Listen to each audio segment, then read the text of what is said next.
Hello, I'm Cliff Bogart. I'm the commercial designated broker for the state of Texas, and I'd like to introduce you to what we hope will be the first of a long series of short educational topics, which we call the 3-minute drill. In here, we're going to try to answer frequently asked questions about various commercial real estate topics, and we're going to try to keep it under 3 minutes. So we're going to get started with our first episode, which will be subleases, assignments, and change of control. We hear a lot of questions about these items. So here we are with our first 3-minute drill, and I'm going to start my timer now. First thing to understand about subleases is that the sublease is subordinate to the primary lease. The primary lessee, the original tenant, remains ultimately responsible. All rights and obligations flow through the primary tenant. The landlord ultimately has approval rights for any sublease, and rightly so.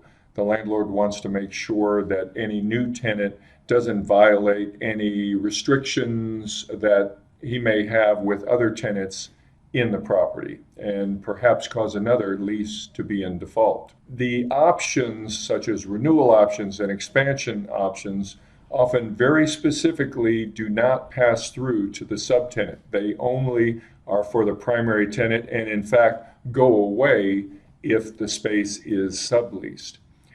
Generally, subleases are on a shorter term. They start somewhere during the primary term, and often space is subleased at a lower than market rent, which is why many subtenants want to sublease.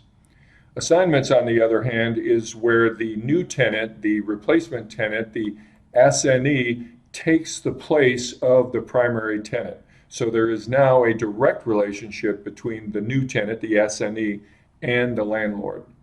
The rights and the obligations or options, such as renewal options, expansion options, termination options even, remain in effect because the assignee, the new tenant, takes the place, all rights and obligations of the original tenant. The landlord, of course, has approval rights for this as well and may be concerned because of the use of the tenant or the creditworthiness.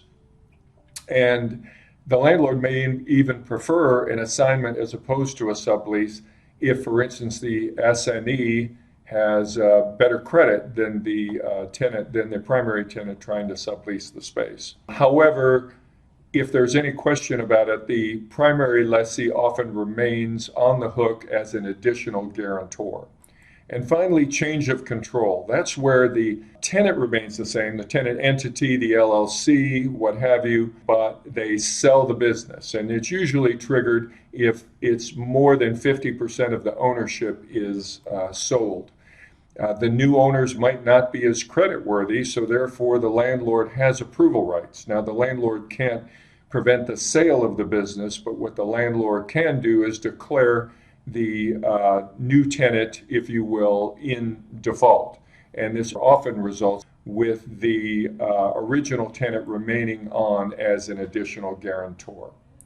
So it looks like I went 12 seconds over. We'll try to do better next time.